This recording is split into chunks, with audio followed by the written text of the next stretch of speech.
எல்லோருக்கும் வணக்கம். Welcome to விஜிமேக்ஸ் யூடியூப் சேனல். நம்ம இன்றைக்கி என்ன பார்க்க போகிறோம் அப்படின்னா, 6ஆம் வகுப்பு பருவம் 1ல் உள்ள இயல் 3ல் அந்த செய்யுள் பகுதி 2 பார்த்துட்டோம். அறிவியல் ஆத்திச்சூடி, அறிவியலால் ஆள்வோம். இப்போது நம்ம பார்க்க போகிறது உரைநடை. உரைநடை ஹெட்டிங் என்னென்னா கணியனின் நண்பன். ஓகேங்களா? என்னென்னா பாருங்கள், நுழையும் முன் நமக்கு ஒரு இன்ட்ரடக்ஷன் டாபிக் கொடுத்துருக்காங்க. எல்லாம் எந்திரமயமாகி வருகிற காலம் இது. இப்போ நம்ம வந்து எல்லா வேலைகளையும் செய்கிறதுக்கு மிஷின்ஸ் கண்டுபிடிச்சிட்டோம். ஈஸியாக செய்கிறதுக்காக நம்ம நிறைய மிஷின்ஸ் கண்டுபிடிச்சிருக்கோம். மனிதர்கள் தாங்கள் செய்யும் செயல்களை எந்திரங்களை கொண்டு செய்யும் வகையில் பலவற்றை உருவாக்கி வருகிறார்கள். மனிதர்கள் செய்ய முடியாத பணிகளையும் மனிதர்கள் செய்கிற பணிகளை செய்கிறதுக்காக தான் இயந்திரங்களை கண்டுபிடிச்சாங்க. இப்போ மனிதர்களால் செய்ய முடியாத காரியத்தை கூட செய்கிறதுக்கு சில எந்திரங்கள் வந்து கண்டுபிடிச்சிருக்காங்க மனிதர்கள். வீடு, அலுவலகம், தொழிற்சாலை, மருத்துவமனை என்று பல இடங்களிலும் எந்திரங்கள் பணியாற்றுகின்றன. நம்ம வீட்டில், நம்ம வேலை பார்க்குற ஆஃபீஸு, எல்லா இடங்கள்லையும், ஹாஸ்பிட்டல், எல்லா இடங்கள்லையுமே என்ன இருக்குது? எந்திரங்கள் வந்து நமக்கு இன்றியமையாதது. அப்படி தானே? இன்றைய காலகட்டத்தில் எந்திரங்கள் இல்லாமல் நம்ம வந்து எந்த பணியும் ஆற்றுறதில்லை. கணக்கு போடுற எந்திரம், அதாவது கால்குலேட்டர், அதுக்கப்புறம் கற்றுத்தரும் எந்திரம், வேறு என்னது, வேலை செய்யும் இயந்திரம், விளையாடும் இயந்திரம் என எதை பார்த்தாலும் எந்த வேலை செய்கிறதுக்கும் மனிதனால் செய்ய முடியாததை செய்கிறதுக்கு கூட எந்திரங்கள் இருக்குது. இப்போ எந்திரங்கள்னால் ஒன்றும் இல்லை, அந்த தானாகவே இயங்குதுலாம் எந்திரன்னா நம்ம ரோபோ, அந்த எந்திரன் படமே எடுத்துக்கோங்களேன். அதில் அந்த ரோபோ வந்து என்னென்னலாம் செய்யும், அது நல்லா அதோட ஞாபக சக்தி எல்லாத்தையும் நினைவில் வச்சுக்கிடும். அந்த மாதிரி அதே மாதிரி ஒரு லெசன் தான் இது. ஓகேவா? ஒரு கணியன்னு ஒரு பையன் இருக்கான். அந்த பையன் ஸ்கூல் முடித்து வீட்டுக்கு வாரான். அப்போது அவங்க அப்பா வந்து அவனுக்கு வந்து ஒரு தொழில்நுட்ப கண்காட்சியிலேருந்து ஒரு எந்திர மனிதனை வாங்கிட்டு வந்திருக்காங்க. அந்த எந்திர மனிதன் தான் அவனை வரவேற்குது. வீட்டுக்குள்ளே வரையில அவனுக்கு பயமாக இருக்குது. அதுக்கப்புறம் பேசுகிறான், எல்லாம் செய்யறான். ஓகேவா? அவன் அந்த பையன், கணியன்கிற பையன் வந்து அந்த ஃப்ரெண்டு அந்த எந்திர மனிதன்கிட்ட என்னென்ன பேசுகிறான், அதில் வந்து இம்பார்ட்டண்ட்டானதை மட்டும் நம்ம பார்க்கலாம். ஒரு உரைநடை மாதிரி கொடுத்துருக்காங்க. ஓகேங்களா? அது வந்து அந்த கணியன் அப்படிங்கிற பையன்கிட்ட அந்த ரோபோ வந்து பேசுது. என் பேர் ரோபோ அப்படின்னு என்னை எல்லோரும் கூப்பிடுவாங்க அப்படின்னு சொல்லி அதை பற்றி இன்ட்ரோ கொடுத்துக்கிடுது. நான் உருவாவதற்கு முன்பே என்னை பற்றிய கற்பனை மனிதர்களிடம் இருந்தது. அதாவது இதை இம்பார்ட்டன்ட், இந்த நேம் ஞாபகம் வச்சுக்கோங்க. காரல் கபக் அப்படிங்கிறவர் செக் நாட்டை சேர்ந்த ஒரு நாடக ஆசிரியர், நாடகம் எழுதுகிறவர். அவரோட நேமு காரல் கபக். எந்த நாட்டை சேர்ந்தவர்னு கேட்கலாம். செக் நாட்டை சேர்ந்தவர். காரல் கபக் எந்த நாட்டை சேர்ந்தவர்? செக் நாட்டை சேர்ந்தவர். அவர் என்ன ஆசிரியர்? நாடக ஆசிரியர். ஓகேவா? அவர் 1920வது வருஷம், இந்த வருஷம் ஞாபகம் வச்சுக்கோங்க, 1920வது வருஷம் என்னது, நாடகம் ஒன்று எழுதியிருக்காரு. யார் நாடகம் எழுதினார்? காரல் கபக் அப்படிங்கிற செக் நாட்டு நாடக ஆசிரியர் ஒரு நாடகம் எழுதியிருக்கிறாரு. அதில் ரோபோ அப்படிங்கிற ஒரு சொல்லை முதலாக பயன்படுத்தினவர் யார் தான்?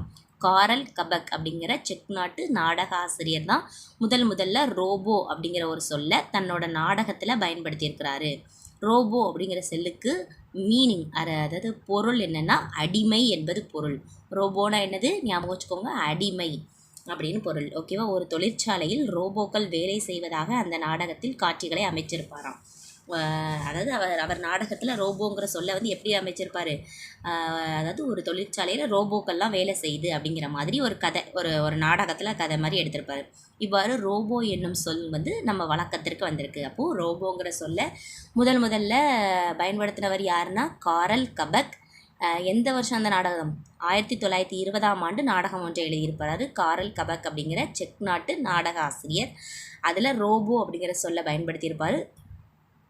ரோபோ அப்படிங்கிற சொல்லுக்கு மீனிங் என்ன? அடிமை. இதெல்லாம் தான் இதுலேருந்து தெரிஞ்சுக்கணும்.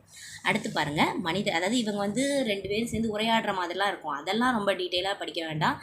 என்னது மட்டும் இந்த மெயின் பாயிண்ட்ஸை மட்டும், கீ பாயிண்ட்ஸை மட்டும் நல்லா படிச்சுக்கோங்க. ஓகேவா? மனிதர்கள் வந்து தன்னோட வேலைகளை எளிதாக செய்கிறதுக்காக எந்திரங்கள் எதுக்காக கண்டுபிடிச்சாங்க? நம்ம வேலைகளை ஈஸியாக செய்கிறதுக்கு. இப்போ வந்து நோட்டு போட்டு கணக்கு வழக்கெலாம் எழுதுறதுக்கு பதிலாக கம்ப்யூட்டரை கண்டுபிடிச்சி அதில் கணக்கு வழக்க சேவ் பண்ணி வச்சாங்க. அந்த மாதிரி ஒவ்வொரு எந்திரங்களையும் தன்னோட வேலையை ஈஸி பண்ணுறதுக்காக கண்டுபிடிச்சது தான் எந்திரங்கள். அவற்றை இயக்குவதற்கு மனித ஆற்றல், அதான் அதை வந்து ஆப்ரேட் பண்ணுறதுக்கு நம்ம மனுஷன் தான் ஆப்ரேட் பண்ணணும். இப்போ கம்ப்யூட்டரில் என்ட்ரு பண்ணுறது அதெல்லாம் மனுஷன் தான் ஆப்ரேட் பண்ணணும். இக்குறையை போக்க மனிதன் கண்டுபிடித்தவே தானியங்கிகள். அதாவது என்னதான் ஒரு இயந்திரத்தை கண்டுபிடிச்சாலும் அதை இயக்கிறதுக்கு மனிதன் நம்ம வந்து ஒரு நம்ம வந்து ஒரு ஆற்றலை கொடுக்க வேண்டியிருக்கு. அதாவது நம்மளும் பணியாற்ற வேண்டியிருக்கு. அதை தவிர்க்கணும் அப்படிங்கிறதுக்காக மனிதன் கண்டுபிடிச்சது தான் தானியங்கிகள். அதாவது ஆட்டோமேட்டிக்காக அதுவே எல்லாம் பண்ணிக்கணும். மனுஷனோட எனர்ஜி அங்கே தேவையே இல்லை, மனுஷனோட வேலை அந்த இடத்துல தேவையில்லை அப்படிங்கிறதுக்காக கண்டுபிடிச்சது தான் என்னது, தானியங்கிகள். ஓகேவா? மனிதர்கள் வந்து நம்மளோட வேலைகளை ஈஸியாக செய்யணுங்கிறதுக்காக இயந்திரங்களை கண்டுபிடிச்சாங்க. என்னதான் இயந்திரங்களை கண்டுபிடிச்சாலும் அதை இயக்கிறதுக்கு மனுஷனோட ஆற்றல் தேவைப்படுது.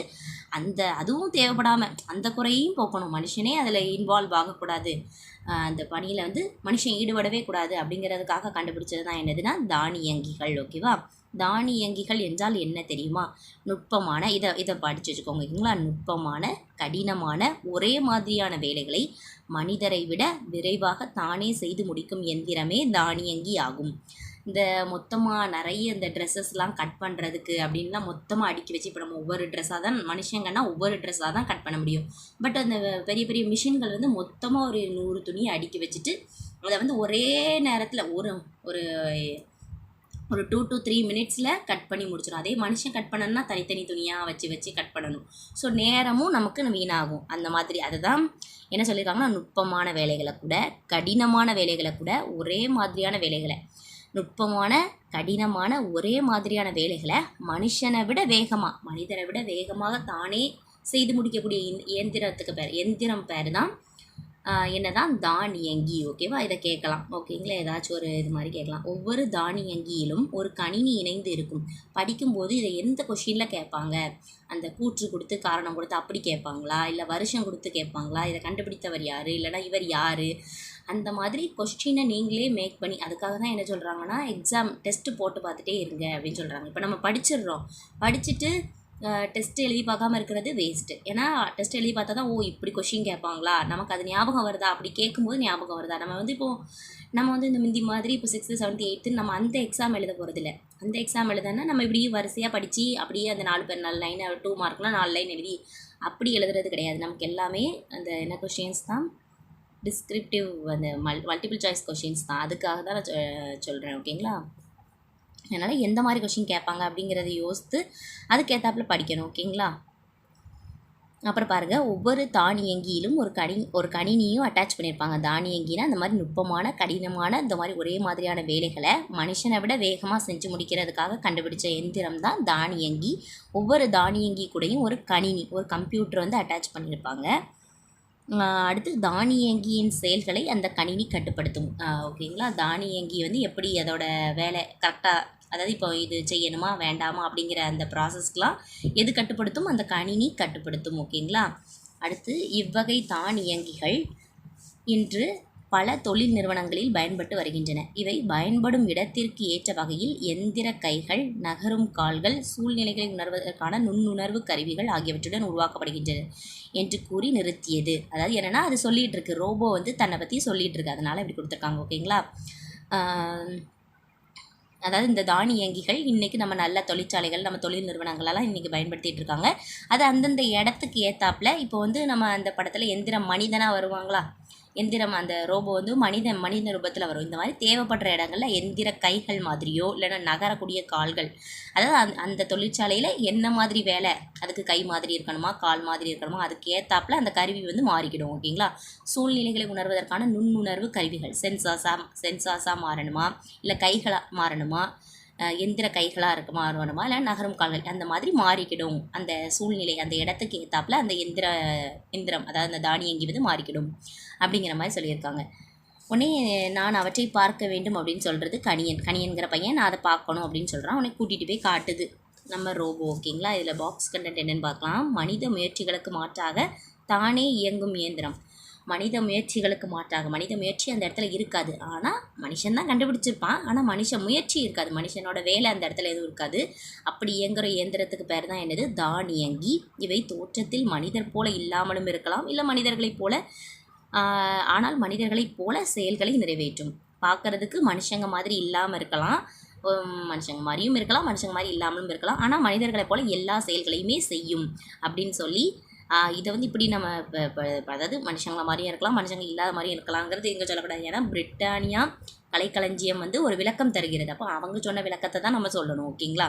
அப்போது மனித முயற்சிகளுக்கு மாற்றாக தானே இயங்கும் இயந்திரம் தான் தானியங்கி அப்படின்னு சொன்னது யார்? பிரிட்டானிக்கா கலைக்களஞ்சியம் தானியங்கிகளுக்கு ஒரு விளக்கம் கொடுத்துருக்காங்க. பிரிட்டானிக்கா கலைக்களஞ்சியம் வந்து ஒரு விளக்கம் கொடுத்துருக்காங்க. எதை பற்றி? தானியங்கிகளை பற்றி. அதில் தோற்றத்தில் மனிதர் போல இல்லாமலும் இருக்கலாம், ஆனால் மனுஷர் செய்யக்கூடிய எல்லா வேலைகளையும் எல்லா செயல்களையும் நிறைவேற்றும் இப்படின்னு சொன்னது யார்? பிரிட்டானிக்கா கலைக்களஞ்சியம். ஓகேங்களா? நெக்ஸ்ட் பேஜ் பார்க்கலாமா? அடுத்து பாருங்கள், தொழிற்சாலையில் பயன்படுத்தப்படும் தானியங்கிகள். இந்த படங்களும் கொடுத்துருக்காங்க. இது வந்து தொழிற்சாலைகளை பயன்படுத்தக்கூடிய தானியங்கிகளாம். ஓகேங்களா? உற்பத்தி செய்தல், பழுதுகளை நீக்குதல் போன்ற பணிகளை செய்யுமா இது. ஓகேவா? இது வந்து என்ன செய்யுமா? உற்பத்தி செய்கிறதுக்கு ஒரு பொருள்னு எடுத்துக்கிட்டோம்னா அந்த பொருளை உற்பத்தி செய்கிறது, அப்புறம் அதில் வந்திருக்க பழுதுகளையெல்லாம் நீக்கிறதுக்கு பயன்படுது அப்படின்னு சொல்லி அந்த ரோபோ வந்து கணியன்ட்ட பேசுது, ஒவ்வொரு நோயாக காட்டி பேசுது. அடுத்து நோய்க்கு மருத்துவம் செய்தான். இவை மருத்துவத்துறையில் நோயின் அறிகுறிகளை கண்டுபிடிக்க உதவுகின்றன, மருத்துவம் பார்க்கவும் பயன்படுத்தப்படுகின்றன, சிக்கலான அறுவை சிகிச்சைகளை செய்யும் ரோபோக்களும் உள்ளன. எக்ஸாம்பிளுக்கு அந்த எந்திரன் நம்ம மூவியை ஞாபகம் வச்சுக்கோங்க. ஓகேங்களா? அதில் அந்த எந்திரன் வந்து பிரசவம் பார்க்கும்ல, அதை கூட ஞாபகம் வச்சுக்கலாம் நீங்கள். இப்போ அந்த எந்திர மனிதன் என்ன சொல்லுதுன்னா, மருத்துவத்துறையில் நோயோட அறிகுறிகள் என்ன, நோய் இந்த மனுஷனுக்கு என்ன நோய் அப்படிங்கிறத கண்டுபிடிக்க உதவுதான் நோயோட அறிகுறிகளை மருத்துவத்துறையில் நோயின் அறிகுறிகளை கண்டுபிடிக்கிறதுக்கு உதவுது. அதாவது இந்த எந்திரம் மருத்துவம் பார்க்கவும். இந்த பாருங்கள், எந்திரம் வந்து மருத்துவம் பார்க்குது பாருங்கள், மருத்துவம் பார்க்கறதுக்கு பயன்படுது. அப்புறம் நம்மளை சிக்கலான அறுவை சிகிச்சைகளை செய்கிறதுக்கும் ரோபோக்கள் இருக்குது அப்படின்னு சொல்லுது. அந்த கணியன் அப்படிங்கிற அந்த சின்ன பையன்ட்ட அந்த ரோபோ இதெல்லாம் சொல்லுது. ஓகேங்களா? மருத்துவத்துறையில் இப்படி பயன்படுது, தொழிற்சாலையில் இப்படி பயன்படுது, உற்பத்தி செய்கிறதுக்கு பழுதுகளை நீக்கிறதுக்கு பயன்படுது. என்னது இதில்? தொழிற்சாலையில் உற்பத்தி செய்தல், பழுதுகளை நீக்குதல், மருத்துவத்துறையில் நோயின் அறிகுறிகளை கண்டுபிடிக்கிறதுக்கு, மருத்துவம் பார்க்கறதுக்கு, சிக்கலான அறுவை சிகிச்சைகளை செய்கிறதுக்கு அப்படின்னு சொல்லுது.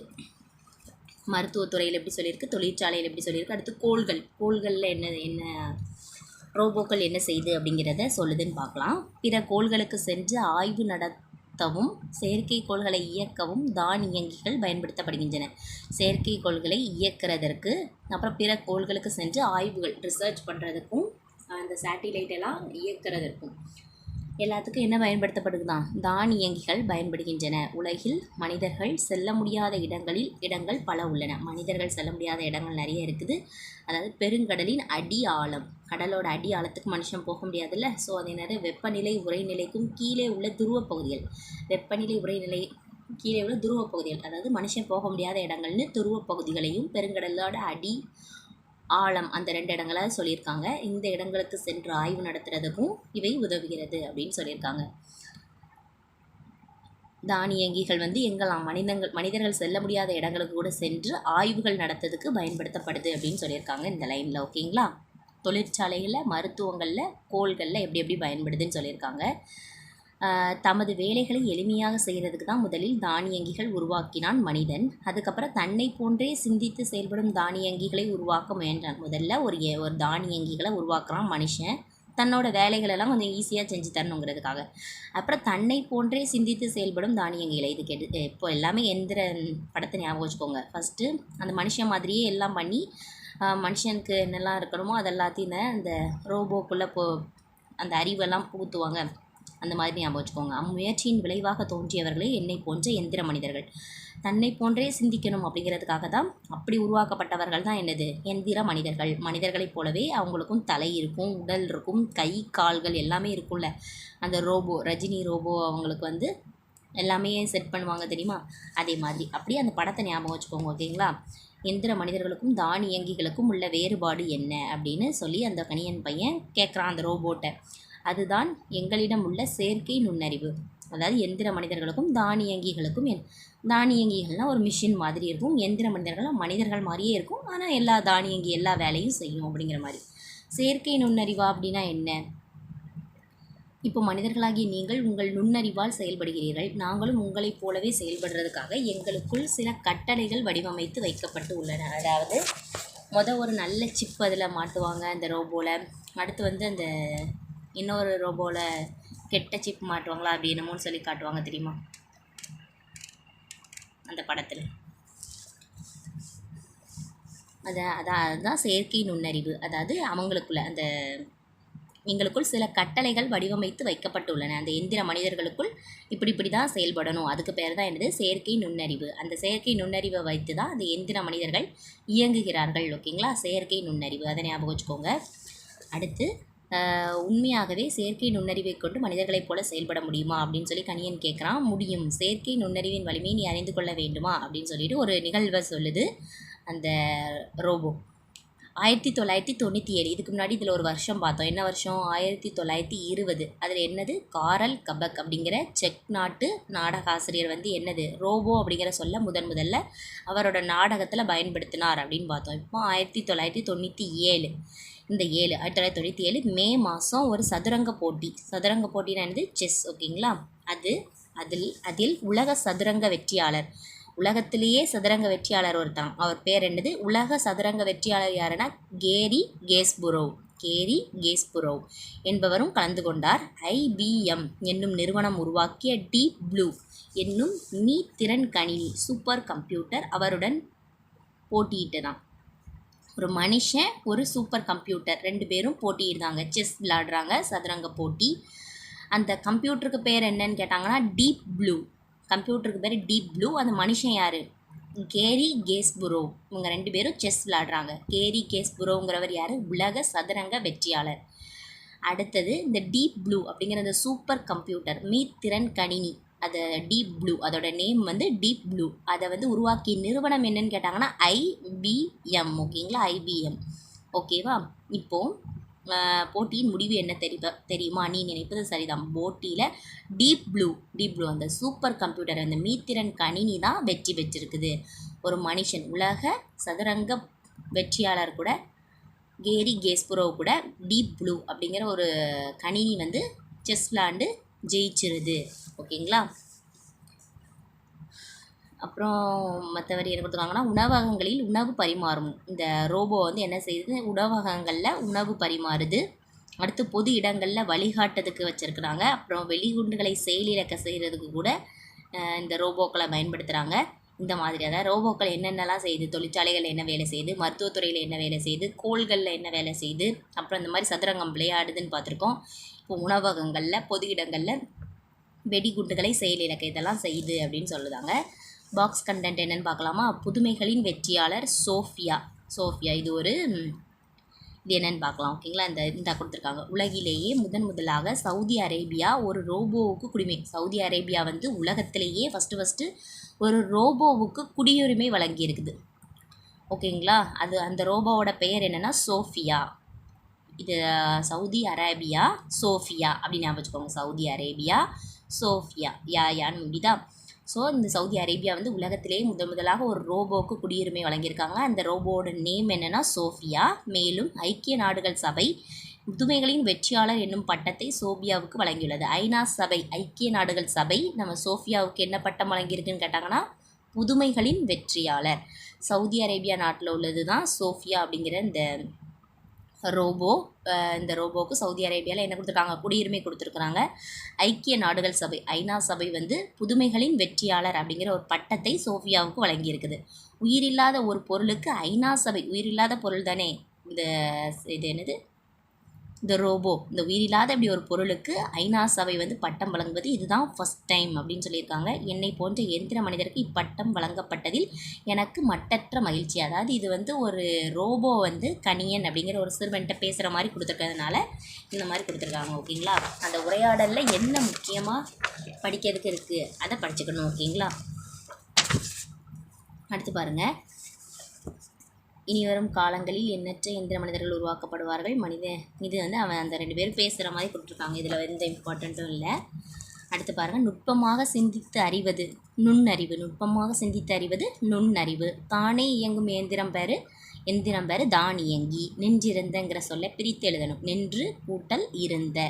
அடுத்தது அவ்வுருவம், கூட்டல் உருவம். மருத்துவம் கூட்டல் துறை, மருத்துவத்துறை. இந்த அகர வரிசையில் எழுதுக, அதாவது இந்த அந்த வரிசை அது அந்த மாதிரி இந்த மாதிரி பிரித்து எழுதுக, இதெல்லாம் நிறைய கேட்குறாங்க. அதெல்லாம் மார்க்கை மிஸ் பண்ணவே கூடாது. ஓகேங்களா? அவ்வுருவம்னா கூட்டல் உருவம், மருத்துவம் கூட்டல் துறைனா மருத்துவத்துறை. அடுத்து பாருங்கள், செயல் கூட்டல் இலக்க அப்படின்னா செயல் இலக்க, இல் கூட்டல் ஈ சேர்ந்து லீ அப்படின்னு மாறியது. நீக்குதல் அப்படிங்கிற சொல்லின் எதிர்ச்சொல். அதே மாதிரி இன்னொன்று சொல்ல நினச்சேன், ஒரு சொல்லை கொடுத்து அவங்க எதிர்ச்சொல் கேட்டிருக்காங்களா இல்லை பொருள் கேட்டிருக்காங்களா அப்படின்னு பார்த்துக்கோங்க. ஓகேங்களா? இந்த தடவை என்ன கொடுத்துருந்தாங்க, 2024 குரூப் 4 பரீட்சையில் ஊக்கம் அப்படிங்கிறதோட சொல்லோட எதிர்ச்சொல் கேட்டிருந்தாங்க. இப்போ ஊக்கம் அப்படிங்கிற ஆப்ஷனில் வந்து என்னெல்லாமோ கொடுத்துருந்தாங்க, தெளிவு அந்த மாதிரி கொடுத்துருந்தாங்க. தெளிவு, அப்புறம் சோர்வு அப்படிலாம் மீனிங் கொடுத்துருந்தாங்க. அப்போ ஊக்கமாக இருக்கிறதுக்கு எதிர்ச்சொல் என்னது? சோர்வு தான். நம்ம வந்து அந்த ஊக்கம் அப்படின்னு பார்த்தோன்னே நமக்கு பொருள் தான் கேட்டிருப்பாங்க அப்படின்ட்டு டக்குன்னு நம்ம டிக் அடிச்சிருந்தோம். அப்படி பார்க்கக்கூடாது. கொஸ்டினை முழுசாக வாசித்து பார்த்துட்டு ஒரு தடவைக்கு 2 தடவை வாசித்து பார்த்துக்கிறது நல்லது தான். 3 மணி நேரம் டைம் இருக்கும் இல்லையா? சரிங்களா? அதுதான் சொல்ல நினச்சேன். நீக்குதல் என்னும் சொல்லோட எதிர்ச்சொல் என்னென்னா நீக்குதல். ஒரு விளையாட்டுலேருந்து ஒரு தடவை நீக்கிட்டோம், அப்போது அதுக்கு ஆப்போசிட் என்னது? திரும்பி அவங்கள சேர்த்துக்கிறது. அடுத்து எளிது என்னும் சொல்லின் எதிர்ச்சொல். எளிதுனா ஈஸியாக இருக்கிறது. கொஸ்டின் ஈஸிப்பா அப்படின்னு சொல்கிறோம்னா, அப்போ கொஸ்டின் கஷ்டம்னு சொல்கிறது வந்து அரிது. ஓகேங்களா? எளிதுக்கு ஆப்போசிட் அரிது. அரிதுக்கு மீனிங் என்ன? கடினம்னு அர்த்தம். ஓகேங்களா? அரிதுக்கு பொருள் வந்து கடினம்னு அர்த்தம். ஓகேவா? மனிதன் தன் வேலைகளை வேலைகளை எளிதாக்குறதுக்காக கண்டுபிடித்தவை என்னது? எந்திரங்கள். ஓகேங்களா? தானியங்கிகளுக்கும் எந்திர மனிதர்களுக்கும் இடையே என்ன வேறுபாடு? முக்கியமான வேறுபாடு என்னது? செயற்கை நுண்ணறிவு, ஆர்டிஃபிஷியல் இன்டெலிஜென்ஸ். இப்போ ஏஐ அப்படின்னு சொல்கிறாங்களா? ஏஐயில் டீச்சர் வந்துடுச்சு. அப்படி ஏஐயில் நிறையா ஏஐ ஸ்கூலே இந்த கேரளாலலாம் வந்திருக்கு அப்படிலாம் சொல்லி இந்த கரண்ட் அஃபேர்ஸில் படிச்சிருப்போம்ல. ஓகேவா? உலக சதுரங்க வீரரை வெற்றி கொண்ட மீத்திறன் கணினியின் பெயர் என்ன? Deep blue. இது வந்து எந்த நிறுவனத்தோட மீத்திறன் கணினி? ஐபிஎம்ங்கிற நிறுவனத்தோட மீத்திறன் கணினி. இதோட பேர் டீப் ப்ளூ. உலக சதுரங்க வீரர் அவரோட பேர் என்ன? கேரி கேஸ்புராவ். ஓகேவா? இந்த மாதிரி எல்லாமே தெரிஞ்சு வச்சுக்கணும். அவர் நேம் என்ன? கேரி கேஸ்புரோ. ஓகேவா? அடுத்து பாருங்கள், சோஃபியா அப்படிங்கிற ரோபோவுக்கு குடியுரிமை வழங்கிய நாடு என்னது? Saudi Arabia. அடுத்தது, இந்த சோஃபியாவுக்கு வந்து நம்ம ஐக்கிய நாடுகள் சபை என்ன வழங்கியிருக்கு? புதுமைகளின் வெற்றியாளர் அப்படின்னு ஒரு பட்டம் வழங்கியிருக்கு. ஓகேவா? ரோபோ என்னும் சொல் வந்து எப்படி உருவானது? அந்த காரல் கபக் அப்படிங்கிறவர் 1920ஆவது வருஷம் அவரோட நாடகத்தில் இந்த ரோபோ அப்படிங்கிற சொல்லை வந்து பயன்படுத்தியிருப்பார். அவர் வந்து ஒரு செக் நாட்டு நாடக ஆசிரியர் காரல் கபக். 1920. ரோபோங்கிறதுக்கு பொருள் என்னென்னா அடிமை அப்படிங்கிறது பொருள். அப்புறம் இந்த டீப் ப்ளூ கணினி பற்றி இந்த மாதிரி கொஷின்ஸ் எல்லாம் பார்த்து நீங்கள் முன்னாடி படித்தது நல்லா படிச்சிருக்கீங்களா அப்படிங்கிறத செக் பண்ணிக்கோங்க. ஓகேங்களா? வீடியோ ஆல்ரெடி 22 நிமிஷம் 45 செகண்ட்ஸ்க்கு மேலே போயிடுச்சு. இதே மாதிரி நம்ம தமிழில் வந்து ஒவ்வொரு யூனிட்லேயும் உள்ள செய்யுள் பகுதி, இலக்கணம் பகுதி, உரைநடை பகுதி எல்லாமே பார்க்கலாம். அப்புறம் திருக்குறளுமே நம்ம நல்லா பார்க்கலாம். ஓகேங்களா? திருக்குறளில் இருந்துமே நிறைய கொஷின் கேட்காங்க. திருக்குறள் வந்து அந்த இன்னொன்று இந்த ஜென்ரல் ஸ்டடீஸ்லேயுமே திருக்குறள் கொஞ்சம் வருதில்ல. இந்த தடவை கூட கேட்டிருந்தாங்களா, அந்த எரிகிற நெருப்பில் எண்ணெயை ஊற்றாதையோ அந்த மாதிரி வச்சு நுதுப்பேம் அப்படின்னா என்ன மீனிங்? அப்படி மீனிங்காக எதிர்ச்சொல்லோ ஏதோ ஒன்று கேட்டிருந்தாங்களா, அப்படிலாம் கேட்குறாங்கல்ல. ஸோ நமக்கு திருக்குறள்லேயும் நம்ம முக்கியமாக கான்சென்ட்ரேட் பண்ணணும். அப்புறம் இந்த பொருள் எதிர்ச்சொல் பிரித்தெழுதுக அந்த மாதிரி உள்ளதெல்லாம் தப்பே பண்ணக்கூடாது. ஏதாவது ஆண்டுகள்லாம் மறந்து போகுதுன்னா அது கூட ஓகே. மற்றபடி இந்த பொருள் எதிர்ச்சொல் பிரித்தெழுதுக, சேர்த்தெழுதுக, இந்த அகர வரிசைப்படி எழுதுக அதிலெல்லாம் மிஸ்டேக்கே விடக்கூடாது. ஓரெழுத்து ஒரு மொழினா அதுலேருந்து கேட்பாங்கன்னு கண்டிப்பாக தெரிஞ்சிச்சுன்னா அந்த மாதிரி உள்ளதெல்லாம் கண்டிப்பாக படித்து வச்சுக்கணும். நம்ம சிலபஸை பார்த்து நல்லா கரெக்டாக படித்து வச்சுக்கணும். ஓகேங்களா? இதே மாதிரி இப்போது இயல் 3 இது வந்து 6ஆம் வகுப்புக்குரிய இயல் 3 முதல் பருவத்தில் உள்ள இயல் 3ல் உள்ள உரைநடை பார்த்துருக்கோம். இதே மாதிரி அடுத்து இதில் வரக்கூடிய அந்த கதை பகுதியாக விரிவானம்னு சொல்லி வரும்ல அந்த பகுதி பார்க்கலாம், இலக்கணம் பார்க்கலாம். இதே மாதிரி வீடியோஸ் உங்களுக்கு தொடர்ந்து வரணும்னா நம்ம விஜி மேக்ஸ் யூடியூப் சேனலை சப்ஸ்கிரைப் பண்ணி வச்சுக்கோங்க. உங்கள் ஃப்ரெண்ட்ஸ் யாராவது டிஎன்பிஎஸ்சி எக்ஸாமுக்கு படிக்கிறவங்களா இருந்தாங்கன்னா அவங்களுக்கும் நம்ம சேனலை நம்ம வீடியோஸை ஷேர் பண்ணுங்கள். நீங்கள் வீடியோஸை லைக் பண்ணுறது ஷேர் பண்ணுறது மூலமாக தான் இது நிறைய பேருக்கு போய் சேரும். உங்கள் லைக்ஸும் ஷேர்ஸும் தான் இது வந்து நிறைய பேருக்கு போய் சேர்ந்து அவங்களுக்கும் அது பயனாக இருந்துச்சுன்னா அது உங்களுக்கும் நல்லது தானே. தேங்க்யூ ஃபார் வாட்சிங். ஏதாவது டவுட்ஸ் இருந்துன்னா கமெண்ட் செக்ஷனில் கமெண்ட் பண்ணுங்கள். தேங்க்யூ.